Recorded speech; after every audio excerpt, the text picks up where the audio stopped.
गाईस, तर मी आज एक रेसिपी बनवणार आहे. त्याचं नाव आहे रसम राईस. तर मी आजच रेसिपी पाहिली आणि मी आजच रेसिपी बनवणार आहे.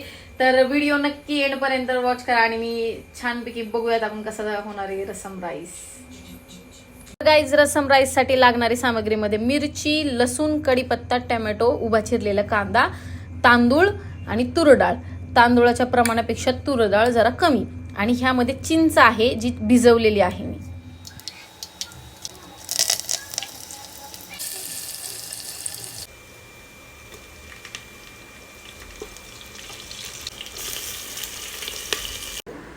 लाल तिखट चवीनुसार,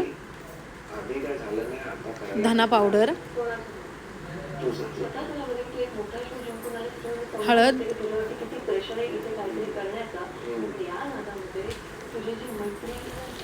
सांबार मसाला. तांदूळ आणि डाळ एकत्र टाकायची. भात शिजल्यानंतर मस्त त्यावर चिंचेचं पाणी टाकायचं आणि ते छान असं मिक्स करून घ्यायचं आणि त्यावर फ्रेश अशी कोथिंबीर मस्त टाकायची. आपला रसम राईस रेडी.